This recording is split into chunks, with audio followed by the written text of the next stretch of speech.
فاسألوا اہل الذکر ان کنتم لا تعلمون اللہم صلی علی محمد وعلی آل محمد کما صلیت علی ابراہیم وعلی آل ابراہیم انک حمید مجید اللہم بارک علی محمد وعلی آل محمد کما بارکت علی ابراہیم وعلی آل ابراہیم انک حمید مجید۔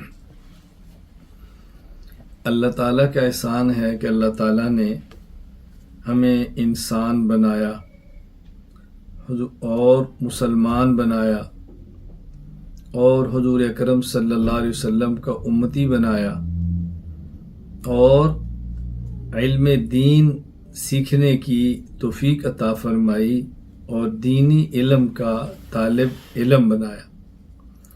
اللہ تعالیٰ نعمتوں کی قدر کرنے کی توفیق عطا فرمائے۔ میری چونکہ آج کی گفتگو بنیادی طور پہ ان طلباء کرام سے ہے اور ان طالبات سے ہے کہ جو دنیا کے مختلف ممالک سے ای مرکز کے تحت علم حاصل کر رہی ہیں یا علم حاصل کر رہے ہیں۔ میں نے پہلے ایک مرتبہ بڑی وضاحت کے ساتھ عرض کیا تھا کہ اگر آپ یہ چاہتے ہیں کہ آپ کا بچہ، آپ کی بچی، آپ کا بیٹا اور آپ کی بیٹی آپ کے پاس، آپ کی گود میں، آپ کی تربیت میں رہ کر وہ مکمل عالم یا عالمہ بنے، تو آپ ہماری ترتیب کے مطابق اس کو ہمارے حوالے کر دیں۔ ہم ایک وہ بچہ یا بچی جس کی عمر 8 سے 10 سال ہے، 2 سال ناظر قرآن کریم، پہلے قرآنی قاعدہ اور ناظر قرآن کریم کے ساتھ اس کو تعلیم القرآن کورس کرائیں گے 2 سال میں، پھر اس کو علم دین کورس کرائیں گے 2 سال میں، پھر اس کو عالم یا عالمہ کورس کرائیں گے 4 سال میں، اور جس نے 2 سالہ علم دین کیا ہے پھر اس نے 4 سال میں آنا ہے تو اس کا عالم اور عالمہ کورس 3 سال میں ہوگا۔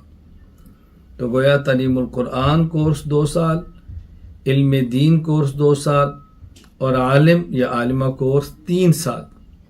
تو یہ 2 اور 2 4 اور 3 7، اور اس کے بعد 1 سال تخصص فی الافتاء، 8 سال۔ یہ درمیان میں تخصص فی العقائد الاسلامیہ ہے، اس کے لیے مستقل آپ کو سال دینے کی ضرورت نہیں ہے، کیونکہ ہمارے ہاں 4 دن سبق، جمعہ ہفتہ اتوار چھٹی، اور تخصص فی العقائد الاسلامیہ صرف ہفتہ اتوار کو 2 گھنٹے ہوتا ہے، 2 گھنٹے ہفتہ، 2 گھنٹہ اتوار۔ اس کو آپ ساتھ ساتھ پڑھتے رہیں، ساتھ ساتھ پڑھتی رہیں تو ساتھ ہی کور ہو جائے گا۔ تو گویا آپ نے 8 سال میں قرآنی قاعدہ، ناظرہ قرآن کریم، تعلیم القرآن کورس، علم دین کورس، عالم یا عالمہ کورس، تخصص فی العقائد الاسلامیہ اور تخصص فی الافتاء کر لینا ہے۔ اب آپ دیکھیں، اگر 10 سال کا لڑکا یا 10 سال کی لڑکی اپنی گود میں رکھ کر آپ ہمارے حوالے کرتے ہیں تو 18 سال کی عمر میں انشاءاللہ وہ آپ کی گود میں عالم یا عالمہ، مفتی یا مفتیہ وہ موجود ہے انشاءاللہ العزیز۔ کتنی آسان اور سہل ترتیب ہے، ساتھ وہ اسکول بھی پڑھیں، ساتھ وہ کالج بھی پڑھیں۔ یہ تو صرف 10 سال کے لیے نہیں ہے، اگر کوئی بڑی عمر کا بندہ بھی اسی ترتیب پر آ جائے تو بھی 8 سال میں بہترین انشاءاللہ العزیز عالم بنے گا، علمی صلاحیت کے ساتھ بنے گا۔ لیکن شرط ہماری ترتیب ہے، ترتیب کے مطابق چلے تو پھر فوائد ہوں گے۔ تو میں آج کی نشست میں ان حضرات اور خواتین سے گفتگو کر رہا ہوں کہ جو علم دین کورس میں ہیں یا عالم عالمہ کورس میں ہیں یا تخصص میں ہیں۔ چونکہ اچانک ہم نے اعلان کیا ہے کچھ وقت پہلے، تو تمام تک اطلاع بھی نہیں ہے اور تمام سے شرکت بھی نہ کریں، بعد میں اس کو گفتگو کو سن لیں گے۔ بنیادی طور پر یہ گفتگو ان کے لیے ہے، اور میں آج کی مجلس میں 10 باتیں آپ کی خدمت میں عرض کروں گا، وہ آپ نمبر وار سنیں پھر اس کو سمجھیں، غور فرمائیں۔ اللہ تعالیٰ ہمیں بات سمجھنے کی توفیق عطا فرمائے۔ پہلی بات، وہ لوگ جو آن لائن ہمارے پاس پڑھ کر عالم بن رہے ہیں، تو ان کا عام اشکال یہ ہوتا ہے کہ ہم تو مکمل عالم نہیں، تو کیا ہم آپ کے پاس آن لائن پڑھ کے عالم بن کر وہ جو مکمل عالم مدرسے میں بنتا ہے اس کی طرح ہم دین کا کام کر سکتے ہیں؟ کیا ہم ان کی طرح بیان کر سکتے ہیں؟ کیا ہم ان کی طرح مسائل بتا سکیں گے؟ یہ ایک الجھن ہے اور ایک شبہ ہے۔ بات اچھی طرح ذہن نشین فرما لیں، اگر آپ نے ہماری ترتیب کے مطابق تعلیم القرآن کورس، علم دین کورس، عالم کورس، تخصص فی العقائد الاسلامیہ اور تخصص فی الافتاء کیا، میرے لفظوں پہ غور فرمائیں، ہماری ترتیب کے مطابق، تو انشاءاللہ العزیز آپ مسائل بھی بیان کریں گے، آپ مسائل پڑھائیں گے بھی، آپ انشاءاللہ امت کی رہنمائی بھی کریں گے، اور پختگی کے ساتھ آپ عقیدے پر کام کریں گے انشاءاللہ العزیز۔ جو الجھن ہوتی ہے، میں اس الجھن کو دور کرنا چاہتا ہوں۔ دیکھیے، ہمارے ہاں دینی مدارس میں آف لائن پڑھنے والے طلباء اگر آپ دیکھیں گے تو بسا اوقات ایک مدرسے میں 600 طلباء دورہ حدیث کر رہے ہیں، کہیں 500 کر رہے ہیں، کہیں اس سے کم ہیں، کہیں سے زیادہ ہیں، لیکن آپ فراغت کے بعد دیکھیں گے ان میں خطیب کتنے ہیں تو بہت کم ملیں گے، ان میں مفتی کتنے ہیں تو بہت کم ملیں گے، ان میں مدرس کتنے ہیں تو بہت کم ملیں گے۔ تو ان میں بھی نہ ہر ایک مدرس ہے، نہ ہر ایک مفتی ہے، نہ ہر ایک خطیب ہے، نہ ہر ایک مناظر ہے۔ تو ظاہر ہے کہ آپ میں سے بھی نہ ہر کوئی مدرس ہوگا، نہ ہر کوئی مفتی ہوگا، نہ ہر کوئی خطیب ہوگا، نہ ہر کوئی مناظر ہوگا۔ سمجھ سب کو آ جائے گی، اور ان مناصب پر کوئی فائز ہوگا۔ ہاں، جو اس منصب پر نہیں پہنچ سکے گا، اس کے اندر یہ علوم پڑھنے کے بعد ایک ملکہ پیدا ہوگا کہ جب بھی وہ کوئی چیز حل کرنا چاہے گا، مسئلہ بیان کرنا چاہے گا، تو یہ مسئلہ بیان کر سکے گا۔ ہماری ترتیب کے مطابق بشرطے کو بندہ پڑھے۔ تو میں عرض کر رہا تھا کہ جب دینی جامعات اور مدارس سے علماء کرام فارغ ہوتے ہیں، اس موقع پر اساتذہ کرام فرماتے ہیں کہ بیٹا، دورہ حدیث کر لینے کا معنی یہ نہیں کہ اب تم عالم بن گئے ہو، اس کا مطلب یہ ہے کہ اب تمہارے اندر اتنی صلاحیت پیدا ہو گئی ہے کہ تم اگر دینی کتب دیکھ کر مسائل نکالنا چاہو، حل کرنا چاہو تو نکال سکتے ہو۔ تو اگر ہماری ترتیب کے مطابق آپ مکمل عالم بنیں گے تو انشاءاللہ العزیز میں آپ کی خدمت میں عرض کرتا ہوں کہ اتنی صلاحیت پیدا ہو جائے گی کہ آپ کتب کو دیکھ کر مسائل بیان کر سکیں گے، عقیدہ بیان کر سکیں گے، عقیدہ سمجھا سکیں گے، اور انشاءاللہ اس کا حل آپ کے پاس موجود ہوگا، آپ حل نکالیں گے۔ یہ ہے بنیادی مطلب۔ تو اس لیے یہ جو شبہ کیا جاتا ہے کیا ہم آن لائن عالم بننے کے بعد آف لائن عالم بننے والے شخص کی طرح مسائل بتا سکیں گے؟ جی ہاں، آپ مسائل بھی بتا سکیں گے، آپ عقائد بھی سمجھا سکیں گے، آپ بیان بھی کر سکیں گے، آپ کتب کی تدریس بھی کر سکیں گے۔ انشاءاللہ آپ دل چھوٹا رکھیں، اس کا اندازہ آپ کو فراغت کے بعد ہی ہوگا، اس سے پہلے اس پر خواہ تحفظات کے اظہار کر کے خود کو ٹینشن کے اندر نہ لے جائیں۔ اللہ ہمیں بات سمجھنے کی توفیق عطا فرمائے۔ جو طلباء کرام ہمارے پاس ای مرکز کے تحت آن لائن علم حاصل کر رہے ہیں اور عالم بن رہے ہیں، ان کا ایک شبہ یہ ہوتا ہے کہ ہم تو مکمل عالم نہیں، تو ہم دین کا کام کیسے کریں گے؟ ہم کیسے کام کریں گے؟ یعنی جس طرح آف لائن پڑھ کر عالم بننے والے دین کا کام کرتے ہیں تو ہم کیسے کریں گے؟ میں کہتا ہوں بات اچھی طرح سمجھیں کہ آپ کیسے کریں گے۔ اس کی آسان سی اگر آپ نے صورت سمجھنی ہو تو میں آپ سے پوچھتا ہوں کہ جو لوگ آف لائن یا آن لائن فتنے پھیلا رہے ہیں، کیا وہ عالم ہے؟ آپ کہتے ہیں نہیں۔ تو انہوں نے فتنے کیسے پھیلا دیے؟ غلط نظریات کیسے پھیلائے؟ کیا مرزا غلام احمد قادیانی یہ عالم ہے؟ ہرگز نہیں ہے۔ تو وہ لوگ جو دین میں فساد ڈال رہے ہیں، جو لوگ فتنے پھیلا رہے ہیں، وہ غیر عالم نہیں اور دین کی شکل بگاڑ رہے ہیں، امت کو بربادی کی طرف لے جا رہے ہیں، اور میڈیا پر بیٹھ کے چیلنج بازی کر رہے ہیں، اور ایک امت کے علمی طبقے کے لیے درد سر بنے ہوئے ہوتے ہیں، اور لوگ بہت پریشان ہیں، جی اس کا جواب دیں، اس کا جواب دیں، اس کا جواب دیں۔ تو میرا سوال یہ ہے، ایک شخص غیر عالم ہو کر اگر وہ دین میں فتنے پھیلا سکتا ہے تو غیر عالم ہو کر ان فتنوں کا دروازہ بند کیوں نہیں کر سکتا؟ وجہ کیا ہے؟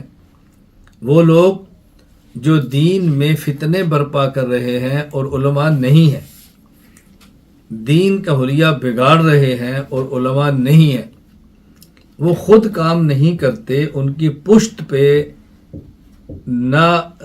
نادیدہ اور خفیہ طاقتیں ہوتی ہیں، ان کی پشت پہ لوگ ہوتے ہیں جو ان کو چلا رہے ہوتے ہیں، حوالے بھی دیتے ہیں، دلائل بھی دیتے ہیں، اور یہ بھی بتاتے ہیں تم نے کون سا مسئلہ چھیڑنا ہے جس امت کے اندر انتشار ہو۔ تو اگر آپ دین کا کام کرنا چاہتے ہیں تو آپ اپنی پشت پہ ای مرکز کو لے لیں، اپنی پشت پہ اساتذہ کرام کو لے لیں، اپنی پشت پہ جید علماء کو لے لیں، تو انشاءاللہ العزیز آپ دین کا صحیح کام کریں گے، آپ فتنے پھیلانے والوں کے راستے میں رکاوٹ بنیں گے اور آپ فتنوں کا سد باب کریں گے۔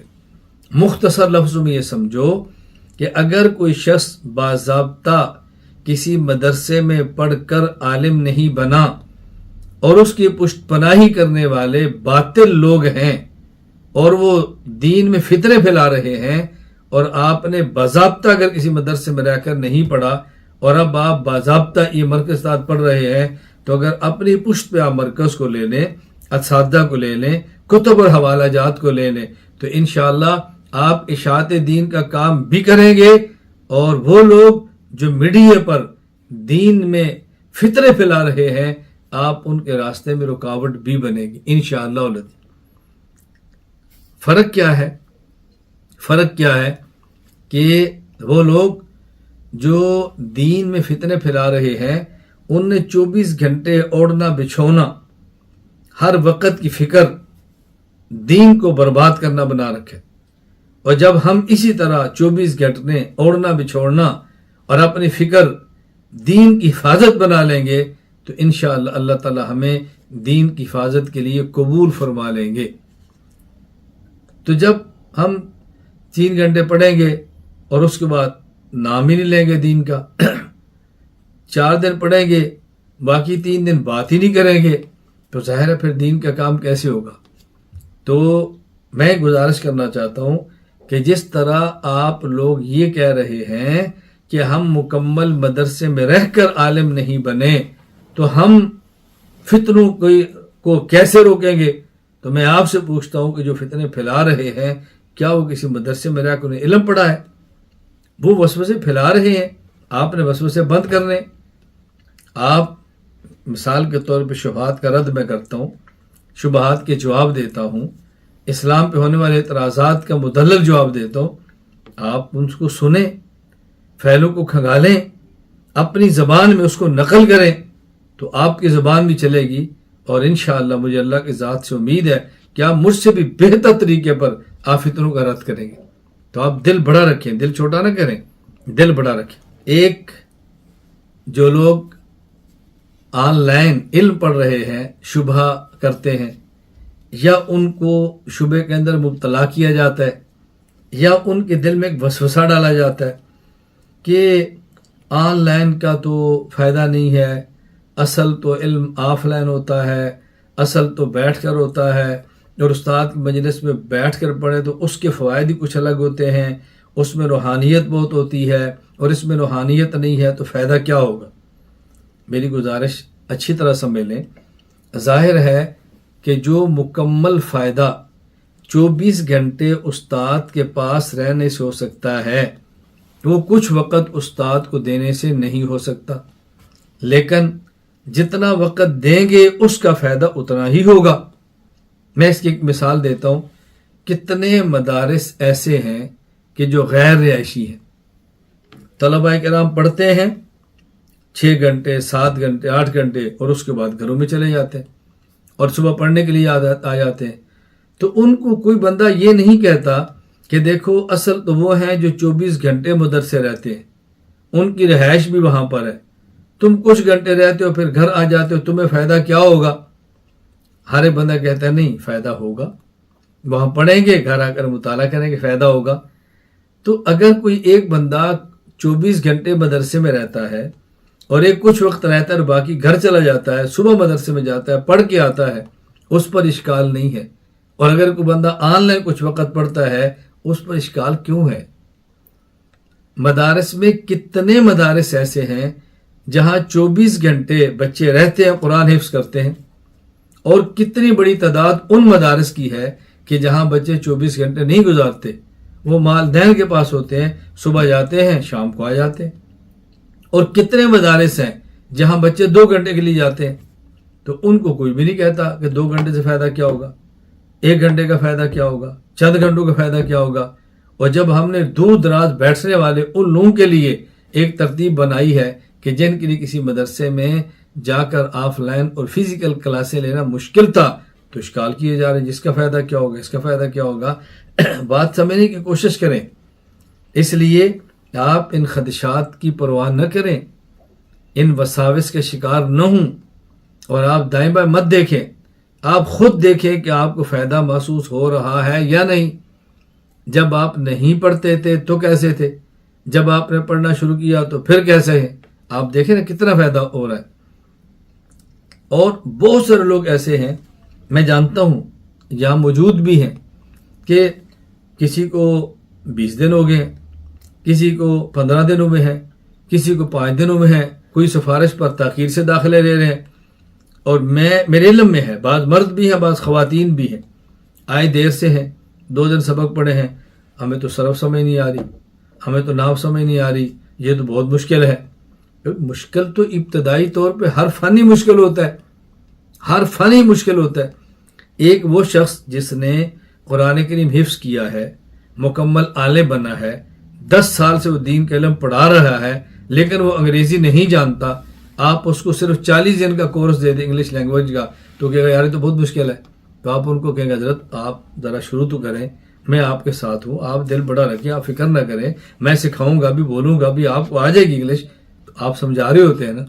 اور یہی بات جب یہاں ہم آپ کو کہتے ہیں بھائی آپ دل بڑا رکھیں، ابھی آپ شروع میں آئے ہیں، کچھ عرصہ چلنے دیں، آ جائے گی سمجھ، تو کتنا آسان کام ہے۔ لیکن دیکھیں خدشات کیسے پیدا کیے جا رہے ہیں، وساوس کیسے پیدا کیے جا رہے ہیں۔ میں ایک چھوٹی سی مثال دیتا ہوں، انشاءاللہ آپ کو اساتذہ کرام سکھائیں گے۔ ہم طلبہ کرام کو عقد انامل سکھاتے ہیں۔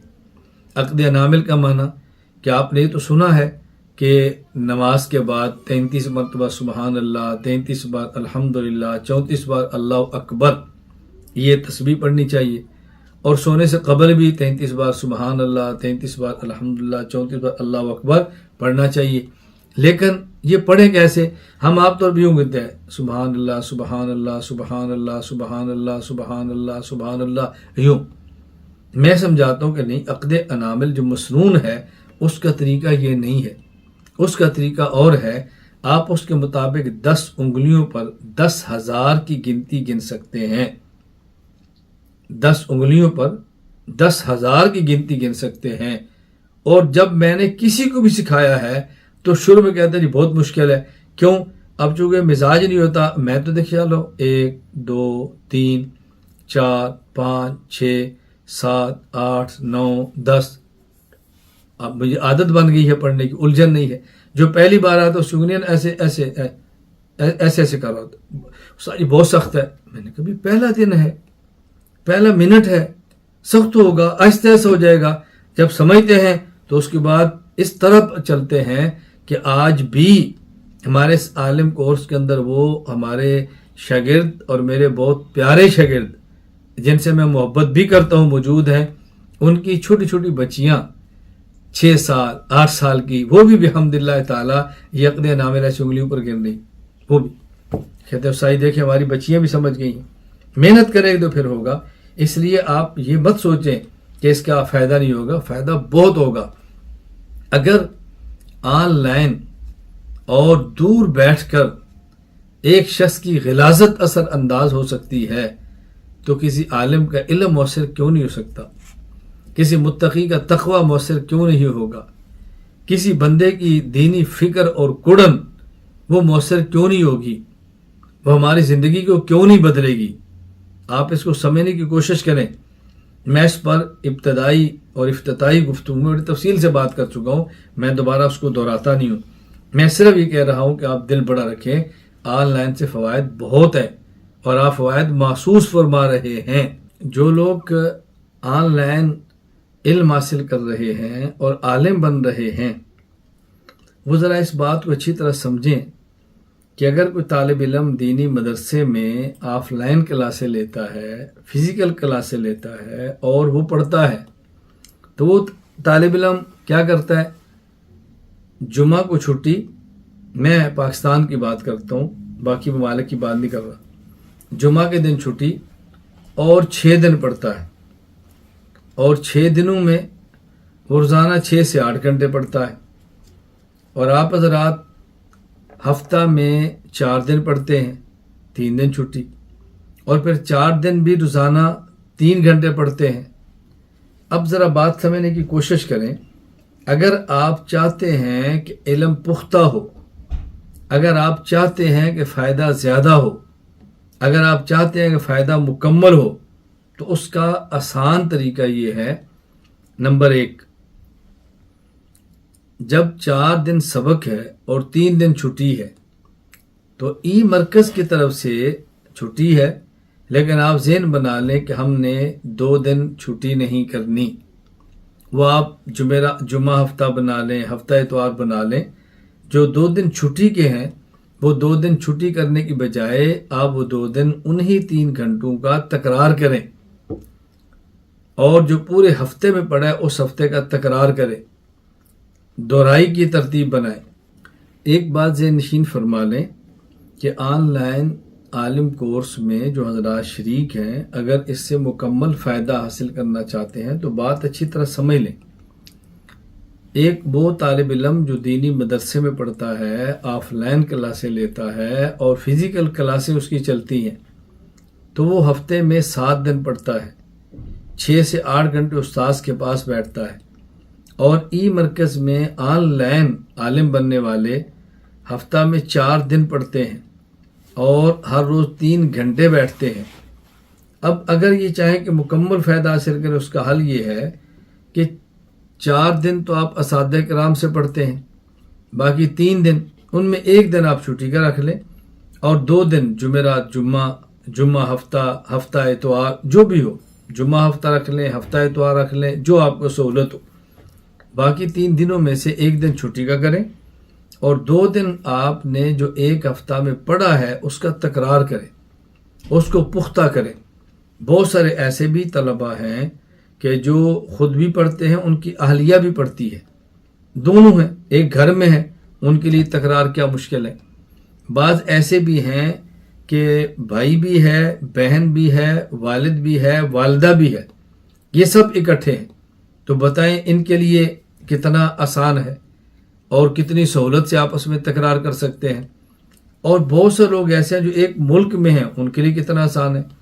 اساتذہ کرام سے مزید مشورہ کر کے ہدایات لے لیں تو 4 دن سبق اساتذہ سے پڑھیں اور 2 دن آپ ہفتے کا سبق دہرائیں، اس پر محنت کریں، اس کا تکرار کریں، تو آپ اندازہ ہوگا کہ سبق پختہ کتنا ہوتا ہے۔ ذرا اس کا اہتمام کر کے دیکھیں اور پھر نتائج انشاءاللہ خود محسوس فرمائیں گے۔ جو لوگ علم حاصل کر رہے ہیں، اگر آپ اپنے علم کو پختہ کرنا چاہتے ہیں، نمبر 1، جو سبق کل پڑھنا ہے اس کا مطالعہ آج کریں۔ نمبر 2، استاد کی درسگاہ میں بیٹھ کے سبق کو سنیں۔ نمبر 3، پھر اس سبق کا تکرار کریں۔ مطالعہ استاد کا سبق اور تکرار، یہ تین چیزیں انشاءاللہ العزیز علم کو نکھار دیں گی۔ بہت سارے حضرات کا خدشہ ہوتا ہے ہم مطالعہ کرتے ہیں لیکن کتاب سمجھ نہیں آتی۔ دراصل وہ مطالعہ کا معنی نہیں سمجھے۔ اگر مطالعہ کا معنی سمجھ جائیں تو یہ خدشہ ہی نہ ہو، یہ الجھن ہی نہ ہو، یہ شبہ ہی نہ ہو۔ مطالعہ کا معنی یہ ہوتا ہے کہ جو سبق طالب علم نے کل استاد سے پڑھنا ہے، آج اس کو اتنا اندازہ ہو جائے کہ مجھے اس کا کون سا حصہ سمجھ آتا ہے اور کون سا سمجھ نہیں آتا۔ بس وہ جب صبح استاد کی درسگاہ میں بیٹھے گا تو اس کو رات کو اندازہ ہو جائے گا مجھے کتنا سمجھ آتا ہے کتنا نہیں آتا، اور بڑی توجہ کے ساتھ کلاس میں بیٹھے گا اور سمجھنے کی بھرپور کوشش کرے گا۔ تو مطالعہ کا معنی یہ نہیں ہوتا کہ جو سبق پڑھنا ہے وہ سمجھ آ جائے۔ اگر سارا سبق دوران مطالعہ طالب علم کو خود سمجھ آ گیا تو استاد کے پڑھنے کی ضرورت کیا ہے؟ مطالعہ کا ایک مطلب کتنا حصہ سمجھ آیا ہے کتنا سمجھ نہیں آیا۔ مطالعہ کا دوسرا مطلب جو میں نے سمجھا ہے کیا وہ صحیح سمجھا یا غلط سمجھا۔ یہ صبح استاد کے سبق کے اندر پتہ چلے گا کہ صحیح سمجھا یا غلط۔ نمبر 1 مطالعہ کا اہتمام کریں۔ نمبر 2 استاد کے سبق میں بیٹھے اور توجہ سے بیٹھے۔ پہلے استاد کا سبق سنیں اور جہاں الجھن ہو، جہاں خدشہ ہو، جہاں شبہ ہو، ادب کا خیال رکھتے ہوئے استاد سے وہ سوال کریں۔ ادب کا خیال کرتے ہوئے استاد سے سبق سمجھیں، انشاءاللہ العزیز فائدہ ہوگا۔ اور پھر اس کو پختہ رکھنے کے لیے بعد میں تکرار کریں تو سبق پختہ ہو جائے گا۔ تو 3 کام کرنے ہیں۔ نمبر 1 مطالعہ، تاکہ یہ پتہ چل جائے کہ کل جو سبق پڑھنا ہے کون سا سمجھ آیا ہے اور کون سمجھ نہیں آیا، صحیح سمجھے ہیں یا غلط۔ نمبر 2 استاد کا سبق اور درسگاہ، وہاں بیٹھ کے اچھی طرح اپنے اوپر علوم کو کھولیں۔ نمبر 3 جو استاد سے پڑھا ہے اسی کا تکرار، اسے کہتے ہیں اذا تکرر تقرر۔ پہلے تکرر کاف کراچی والا، پھر تقرر موٹا قاف، کہ جب ایک چیز کو بار بار دہرایا جاتا ہے تو وہ چیز پختہ ہو جاتی ہے، وہ چیز پختہ ہو جاتی ہے۔ یہ 3 چیزوں کا آپ اہتمام کریں تو آپ محسوس فرمائیں گے کہ آپ کو علوم کیسے آئے ہیں اور سمجھ کتنے آئے۔ جو کتب ہم پڑھ رہے ہیں ان کتب کے رکھنے کی ترتیب کیا ہے؟ آپ کے پاس ابھی کتب نہیں، پرنٹ کی ہوئی فائلیں ہیں۔ انشاءاللہ العزیز اللہ تعالیٰ میں اسباب عطا فرمائے گا۔ ہم پروف پہ لگے ہیں۔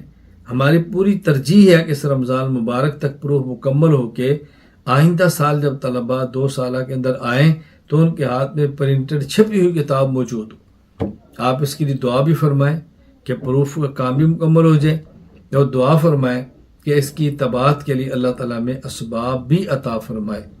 یہ میں بات اس لیے کہہ رہا ہوں کہ ابھی ہم نے اعلان کیا کہ پروف رمضان تک ہو جائے گی اور شوال میں انشاءاللہ کتاب چھپ جائے گی۔ اگلے کورس والے اس کتاب کو دیکھ کر پڑھیں گے۔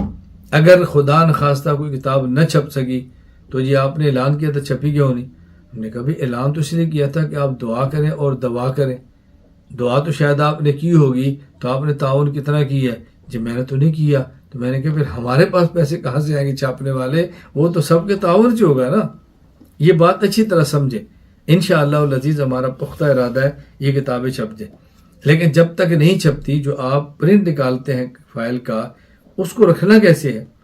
سب سے اوپر قرآن کریم کی تفسیر، اس کے نیچے حدیث پاک، اس کے نیچے پھر عقائد، اس کے نیچے پھر فقہ، اس کے نیچے پھر ادب، اس کے نیچے پھر صرف اور نحو، اور اس کے نیچے اگر آپ کے پاس کوئی نصاب کے اندر ہے تو منطق کی کتاب اس کے نیچے۔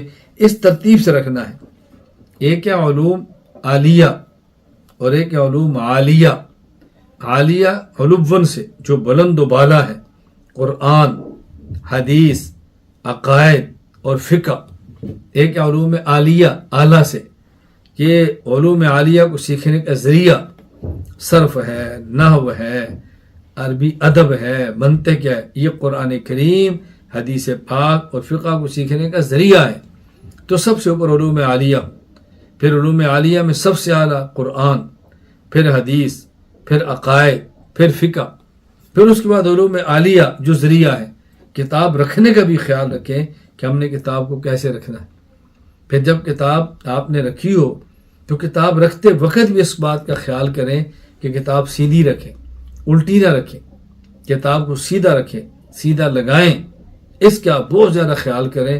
جو حضرات آپ میں سے میرے قریب ہیں یا ان کو میرے ساتھ رہنے کا موقع ملا ہے وہ سمجھتے ہیں کہ ان معاملات کے اندر میرا مزاج کتنا عجیب ہے، کتنا عجیب ہے. میں اس وقت کو اپنا مزاج سمجھانے کے لیے نہیں بیٹھا، میں پھر کبھی اس مجلس میں باتیں کروں گا کہ میرے مزاج میں نظم و ضبط کتنا زیادہ ہے. اللہ تعالیٰ ہم سب کے مزاج کو منظم بنا دے. تو کتب رکھنے کی ترتیب بھی آپ نے یہ بنانی ہے.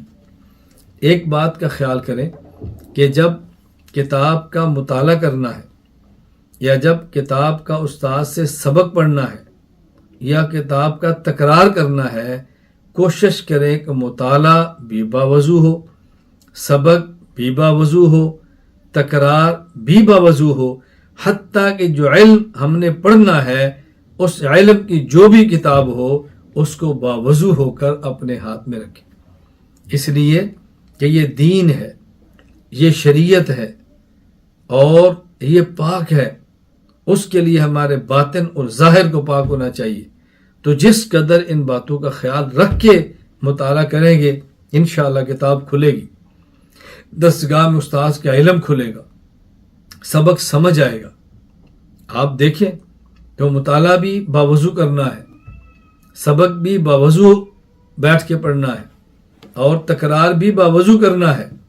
کوشش کریں کتاب کو باوضو ہاتھ لگائیں اور بغیر وضو کے ہاتھ نہ لگائیں، کوشش کریں. انشاءاللہ العزیز پھر برکات دیکھیں کتنی زیادہ آتی ہے. آپ خود محسوس فرمائیں گے کہ نفع کتنا ہوتا ہے.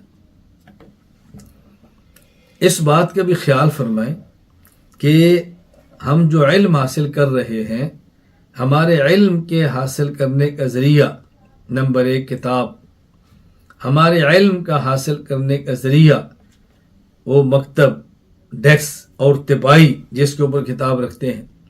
ہمارے علم کے حاصل کرنے کا سب سے بہترین اور بڑا ذریعہ وہ ہمارے استاذ ہیں. اگر علوم میں برکت چاہتے ہیں تو پھر کتاب کا بھی احترام کریں. علوم میں برکت چاہتے ہیں تو پھر اپنے مکتب کا بھی احترام کریں. علوم میں برکت چاہتے ہیں تو پھر اپنے استاذ کا احترام کریں اور استاذ کے ادب کا خیال فرمائیں. تو آپ کو پھر اندازہ ہوگا کہ علوم میں برکتیں کیسے آتی ہیں، علوم میں برکتیں کیسے آتی ہیں. میں ابھی 2 دن قبل کی بات ہے، یہاں ترکیہ استنبول میں جو خلفاء ہیں ان میں سے ایک خلیفہ سلطان ہے، ان کی قبر پر گیا.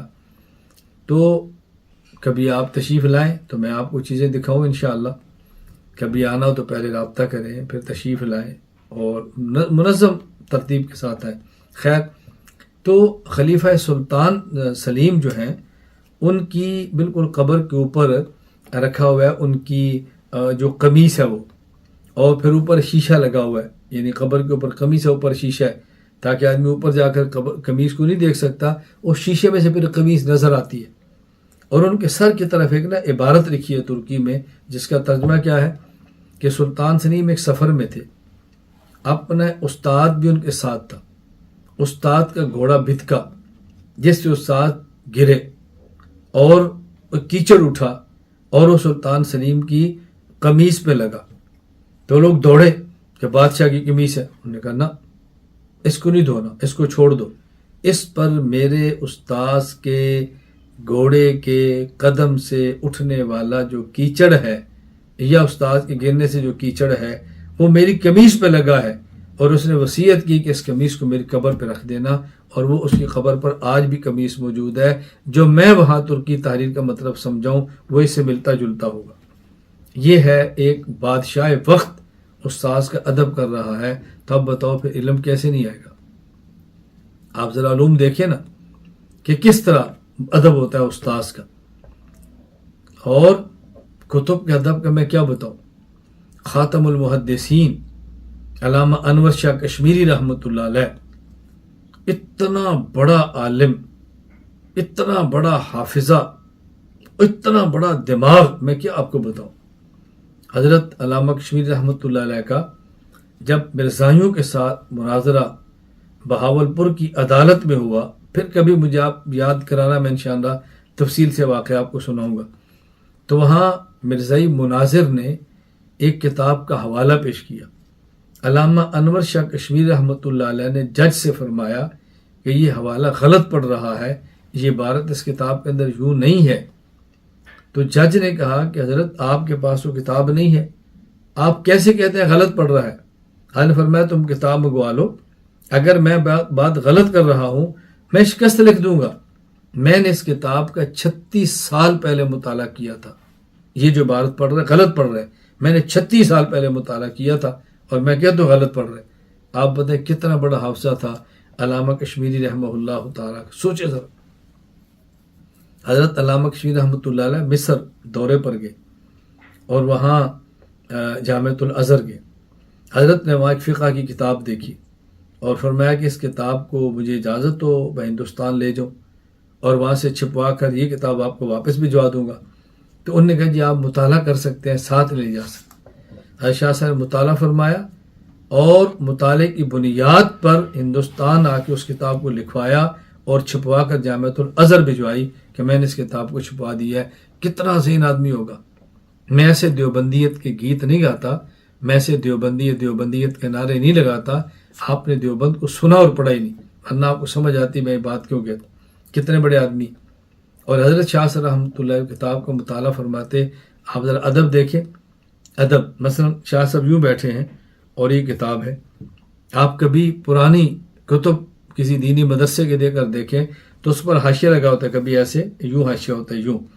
تو یہ اب شاہ صاحب رحمۃ اللہ علیہ مطالعہ فرماتے اور یوں حاشیہ ہوتا تو کتاب کو یوں کر کے نہیں دیکھتے تھے، بلکہ کتاب یوں پڑی رہتی اور شاہ صاحب یوں ہو جاتے کتاب کو دیکھنے کے لیے، یوں ہو جاتے کتاب کو دیکھنے کے لیے، خود پلٹتے رہتے، کتاب کو وہیں بڑا رہتے، کتاب کو نہیں ہلاتے تھے.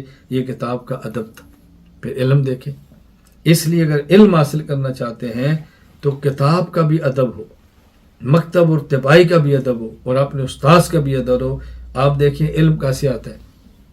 آپ آن لائن پڑھ رہے ہیں، ہم استاذوں سے بہت دور بیٹھے ہیں، لیکن یقین فرمائیں اگر ہم نے فائدہ حاصل کرنا ہے تو ہم یوں سمجھیں جیسے ہم استاد جی کے پاس بیٹھے، وضو کر کے بیٹھے، دو زانو ہو کر بیٹھے، موبائل سامنے رکھ کے بیٹھے، اور پھر آپ دیکھیں کہ آپ کو فائدہ کتنا ہوتا ہے. ذرا دیکھیں یہ جتنے لوگ آن لائن تعلیم پر اشکال کرتے ہیں، اس لیے نہ کتاب کا ادب، نہ استاذ کا ادب، نہ مکتب کا ادب، نہ وضو کا خیال، نہ ترتیب کا خیال، تو پھر اشکالات تو ہوں گے نا. میں اس لیے بارہ گزارش کہتا ہوں کہ ہماری ترتیب کے مطابق آپ چل کر دیکھیں، پھر آپ دیکھیں آپ کو فوائد کتنے محسوس ہوتے ہیں. آپ خود محسوس فرمائیں گے انشاءاللہ العزیز. اس کا بہت زیادہ خیال فرمائیں. میں آپ حضرات کو یعنی گارنٹی کے ساتھ یہ بات کہہ رہا ہوں، ہمارے مرکز اہل سنت والجماعت طلباء کرام تشریف لاتے ہیں پڑھنے کے لیے. میں ان طلباء کرام سے کہتا ہوں کوئی طالب علم درجہ اولا میں مرکز اہل سنت والجماعت آئے اور پورا سال میری ترتیب کے مطابق پڑھے، پھر چھٹیوں میں دورہ تحقیق المسائل کرے، پھر آئندہ سال پڑھے، پھر دورہ تحقیق المسائل کرے، وہ 8 سال تک میری ترتیب سے پڑھے، ہر سال دورہ تحقیق المسائل کرے، پھر اس کے بعد تخصص فی العقائد الاسلامیہ کرے، اور یہ دنیا کے کسی خطے میں جا کر بیٹھ جائے. اگر یہ علمی اعتبار سے کمزور اور ناکام ہو تو پھر آپ مجھے پکڑیں. میں آپ کو بھی عرض کرتا ہوں اگر آپ نے تعلیم القرآن کورس کیا تو ٹھیک ہے، نہیں کر سکے قرآن کریم تجوید سے پڑھ لیں، 2 سالہ علم دین کورس کر لیں، اور 4 سالہ 2 سالہ کے بعد 3 سال کا ہو جاتا ہے عالم کورس کر لیں، اور تخصص فی العقائد الاسلامی ہفتہ اتوار کریں. اور ہفتہ اتوار تخصص کتنی بار کریں؟ آپ 2 سالہ علم دین کورس میں ہیں، تخصص میں داخلہ، اگلے سال میں ہیں پھر تخصص، 3 سال پڑھیں پھر تخصص. یہ 5 سال آپ ہر سال تخصص کے ان اسباق میں شرکت کرتے رہیں، ہر سال کرتے رہیں. پڑھیں پھر پڑھیں، پڑھیں پھر پڑھیں. آپ کو سمجھ آتا ہے پھر پڑھیں، نہیں سمجھ آتا پھر پڑھیں. علماء کے لیے پھر پڑھیں. آپ لگے رہیں اور پھر آپ جب اس سے فارغ ہوں اس کے بعد آپ مجھے بتانا کہ آپ کو فائدہ کتنا ہوا. جلدی نہ کریں نا، جلد بازی سے کام نہ لینا۔ اب اگر آپ مجھے دیکھیں گے کہ میں نے 3 سال قرآن کریم حفظ کرنے پر لگائے ہیں، 8 سال میں نے درس نظامی پر لگائے ہیں، اور اس کے بعد مجھے اللہ اکبر 30 سال سے زیادہ کا عرصہ ہو گیا اس میدان کے اندر۔ اب مجھے کوئی اگر یہ کہے استاد جی میری تفہیم آپ جیسی کب ہوگی، میں بات آپ جیسی کیسے سمجھاؤں گا، میں تقریر آپ جیسی کیسے کروں گا، تو بھئی آپ 30 سال انتظار نہ کریں، کم از کم 3 سال کر لیں۔ چلو 3 سال نہ کریں، 3 مہینے کر لیں، اور 3 مہینے بھی نہ کریں، عالم بننے کے بعد 30 دن کر لیں، 30 دن بھی نہ کریں، چلو 30 گھنٹے ہی کر لیں، لیکن ایک مرتبہ تیار تو ہو جائے نا۔ ابھی شروع ہوئے تو میں آپ جیسا کیسا بنوں گا، ابھی شروع ہے تو میں آپ جیسا، بھائی تھوڑا صبر سے کام لیں، تھوڑا ہمت سے کام لیں، آپ دیکھیں پھر فائدہ کیسے ہوتا ہے۔ میں ایک بات عرض کرتا ہوں، چونکہ میں اپنے شاگردوں کے درمیان بیٹھا ہوں اس لیے میں بات کر رہا ہوں۔ میں پہلے طلبہ کو بات کہتا رہتا ہوں، میں نے جب طالب علم میں پڑھنا شروع کیا ہے تو یہ تو ہو سکتا ہے کہ مجھے ایک بات سمجھنے میں غلطی لگی ہو، لیکن ایسا نہیں ہوتا تھا کہ میں نے جو سمجھا ہو اس حد تک میں عمل نہ کروں، ایسا نہیں ہوتا تھا، اس پر عمل ضرور کرنا ہے۔ میں اس کی 1-2 مثالیں دیا کرتا ہوں کہ درجہ اولا والے سال میں پڑھنے کے لیے گیا تو مجھے ایک مسئلہ سننے کو ملا، میں سمجھا غلط، لیکن میں نے سنا کیا کہ انبیاء علیہ السلام کی سنت ہے سر کو ڈھانپ کے رکھنا، ٹوپی یا پگڑی، بس میں جب سونے لگتا تو پگڑی باندھ کے سوتا، بھئی سر ڈھانپ کے رکھنا سنت ہے۔ اب یہ سمجھ نہیں آئی کہ سوتے وقت نہیں ڈھانپنا ہوتا، جب دن کے معمولات تو پھر ٹوپی یا پگڑی ہوتی ہے، لیکن جو سمجھ آیا عمل کیا۔ جب میں نے سن لیا مسئلہ کیا کہ نبی 24 گھنٹے باوضو رہتا ہے، لیکن یہ نہیں پتا تھا کہ نبی سو جائے تو ان کا وضو تب بھی نہیں ٹوٹتا ہے، تو بڑی دیر بعد پتا چلا۔ مجھے سن لیا کہ نبی 24 گھنٹے باوضو ہوتا ہے۔ آپ یقین فرمائیں کہ میں اگر جنوری کی سردیوں میں رات 2 بجے بھی اٹھ جاؤں تو میں جا کر وضو کر کے پھر آتا کہ نہیں یہ پیغمبر کی سنت ہے صلی اللہ علیہ وسلم کہ یہ مجھ سے چھوٹ نہ جائے، یعنی اس حد تک میں اہتمام کرتا۔ اور کم از کم شروع کے 3 سال تک جب میں بچہ تھا، شروع میں نے پڑھنا شروع کیا تو شاید پورے 3 سال میں گنتی کے کچھ ایسے دن ہوں گے کہ میں فجر کے بعد مسجد سے باہر کو نظر آؤں، یا عصر کے بعد مسجد سے باہر نظر آؤں، فجر کے بعد بھی مسجد کے بعد مسجد میں، عصر کے بعد بھی مسجد میں، ہر وقت مسجد میں، اور کتابیں میں حفظ کرتا، یاد کرتا۔ آپ بسم اللہ پڑھیں، پھر آپ دیکھ لیں ترتیب کیسے بنتی ہے۔ میں عرض کر رہا ہوں کہ اس کا خیال رکھنا ہے، ترتیب کا خیال رکھیں۔ آپ دیکھیں میں فائدہ کیسے ہوتا ہے، میرے علم میں ہے، آج کی مجلس میں وہ طلباء موجود ہیں جن کی عمر بھی بڑی ہے اور 2 سالہ علم دین کورس کیا ہے، 2 سال، اور دونوں سال تخصص کے اندر داخلہ لیا۔ اب عالم کورس کے اندر ہے تو اس سال بھی تخصص کے اندر داخلہ لیا ہے۔ میں نے کہا آپ نے عالم مکمل بننے تک ہر سال یہ تخصص میں داخلہ لیتے رہنا ہے، پھر آپ کو 7 سال کے بعد میری بات سمجھ آئے گی کہ آپ پر عقیدہ کھلا کیسے، پھر آپ کو سمجھ آئے گی آپ عقیدہ بیان کیسے کرتے ہیں، پھر سمجھ آئے گی آپ عقیدہ کیسے کھولتے ہیں۔ بھئی اب بات تو مانیں، عمل تو کریں، سمجھے تو صحیح۔ فکر پڑی ہے کہ ہم مقابلہ کیسے کریں گے، باطل سے ٹکرائیں گے کیسے، ہم تو مکمل عالم نہیں ہے، کیا ہمیں آف لائن علماء کی طرح فائدہ ہوگا؟ بات نہیں ماننی تو صرف مفروض سے کچھ نہیں ہوگا، اس کا اہتمام فرمائیں۔ جس طرح علم کا خالص ہونا ضروری ہے، جس طرح عمل کا خالص ہونا ضروری ہے، جس طرح عقیدے کا خالص ہونا ضروری ہے، میں کہتا ہوں اسی طرح خوراک کا خالص ہونا بھی ضروری ہے۔ خالص خوراک کا اہتمام کریں، خالص خوراک کا اہتمام کریں، علم بھی خالص ہو، عمل بھی خالص ہو، عقیدہ بھی خالص ہو، اور خوراک بھی خالص ہو۔ حلال کی بات میں نہیں کر رہا، حلال تو کھانا ہی کھانا ہے، حرام کی تو گنجائش ہی نہیں ہے نا، پاکیزہ کھانا ہے، ناپاک کی تو گنجائش ہی نہیں ہے نا۔ حلال اور طیب تو کہنے کی ضرورت ہی نہیں ہے، میں کہہ رہا ہوں حلال بھی ہو، طیب بھی ہو، اور پھر خالص ہو، پھر دیسی مال ہو۔ آپ ذرا فوائد دیکھیں، آپ دیسی گھی کھا کر فوائد دیکھیں، آپ بادام کھا کر فوائد دیکھیں، خالص شہد کھا کر فوائد دیکھیں۔ یعنی ابھی میرے پاس استنبول میں بھی پاکستان سے مہمان آ رہے ہیں تو کیا لائیں؟ تو میں نے اپنے گھر کہا کہ میں نے یہ چیز بنا کر بھیجو، میں نے رکھا آپ کو دکھانے کے لیے، یہ دیکھیں یہ گھر کی بنی مٹھائی ہے، تو میں نے ٹکڑے کر کے رکھے ہیں، روزانہ تھوڑی سی گھر کی بنی مٹھائی کھاتا ہوں اور خالص دودھ یا خالص قہوہ 1 کپ ساتھ پیتا ہوں، خالص خوراک۔ اور یہاں بھی آپ کبھی تشریف لائیں، جو میرے پاس ہو کر گئے ہیں وہ جانتے ہیں، دیسی گھی میں کھانا، خالص گندم کی روٹی اور ساتھ سلاد، یہ اور لسی آج بھی چل رہی ہے۔ آپ کو میری بات پر شاید تعجب ہوگا اور بعضوں کو ماننے میں دشواری آئے گی کہ مجھے استنبول آئے 2 سال کا عرصہ گزر گیا ہے، ان 2 سالوں میں 2 مرتبہ بھی کسی ہوٹل پر کھانے کے لیے نہیں گیا ہوں گا، 2 مرتبہ 2 سال میں بھی۔ اور یہ اس وقت کی بات کر رہا ہوں جب میں یہاں آیا تو حالت یہ تھی کہ بازار گئے، لینا دودھ ہے اور لے آئے لسی، اور جب گرم کرنے کے لیے چولہے پہ رکھا تو پتہ چلا دودھ نہیں، یہ لسی ہے۔ لیکن میں نے خوراک پر بھی یہ رکھی، کھانا گھر پہ، یعنی کتنے دن ایسے گزر گئے کہ گندم کا آٹا پتہ ہی نہیں تھا کون سا ہے، مکئی کا ملا تو اسی کو روٹی بنا لی، پیاز لیا تو اسی کو تڑکا لیا، کھانا یہی ہے۔ بلکہ پہلی دفعہ جب میں یہاں پر آیا تو میرا تو میزبان بھی کوئی نہیں تھا، مجھے تو لینے والا بھی کوئی نہیں تھا، تو ایک دوست کا فون ہے آپ جا رہے ہیں تو کوئی ہے انتظام، خیر وہ لمبا قصہ میں پھر کبھی کسی کلاس میں سناؤں گا۔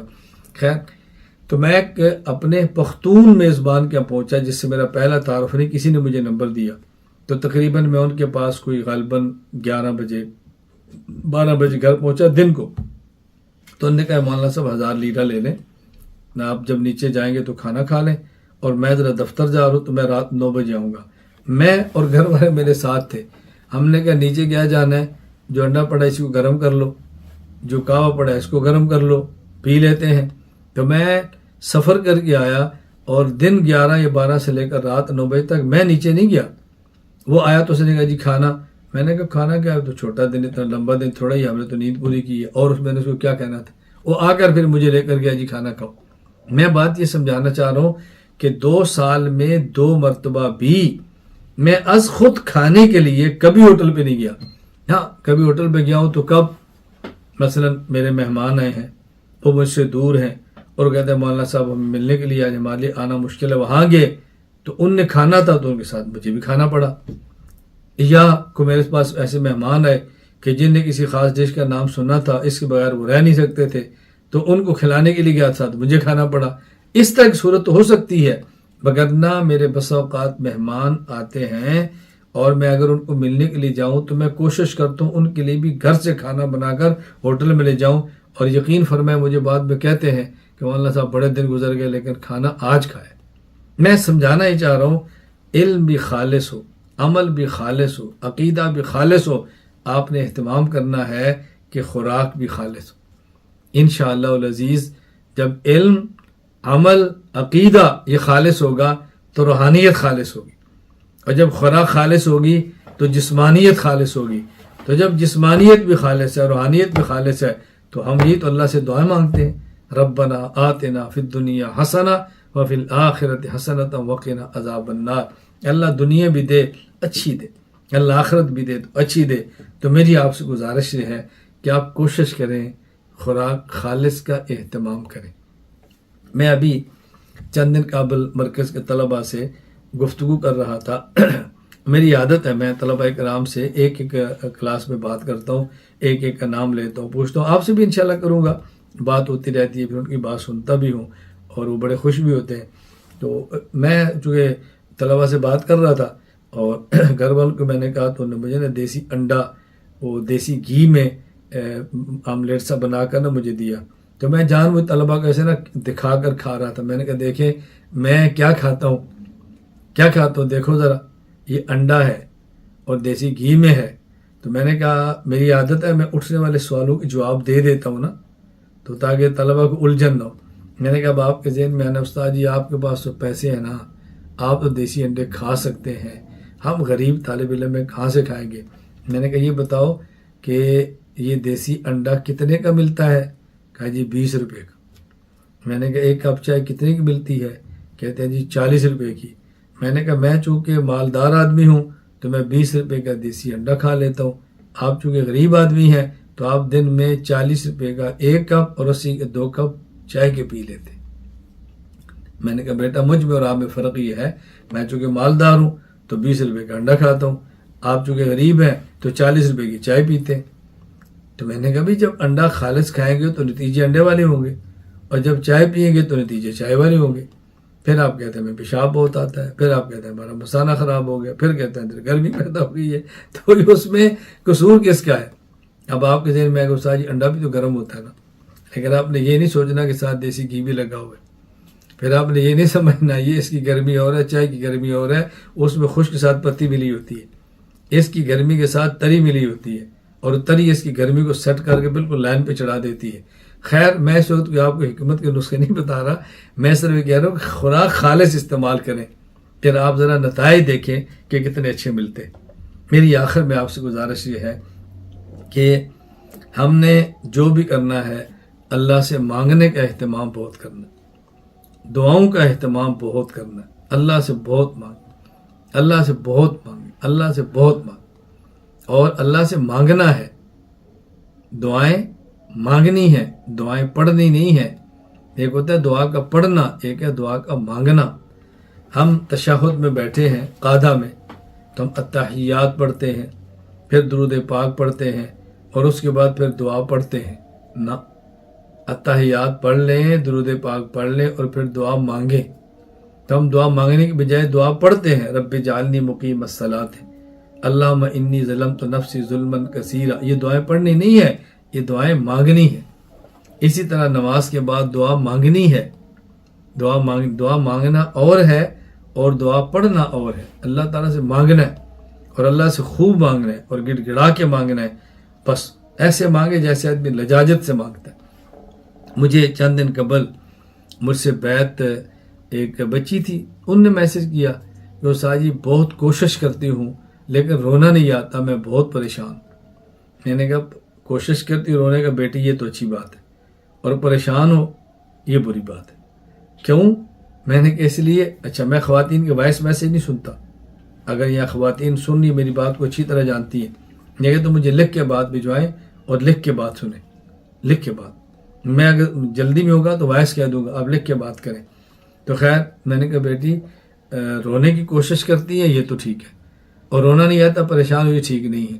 اس لیے کہ رسول اکرم صلی اللہ علیہ وسلم فرمایا کہ فبکو، تم رویا کرو، فإن لم تبکو فتباکو، اور رونا نہ آئے تو رونے کی کوشش کیا کرو.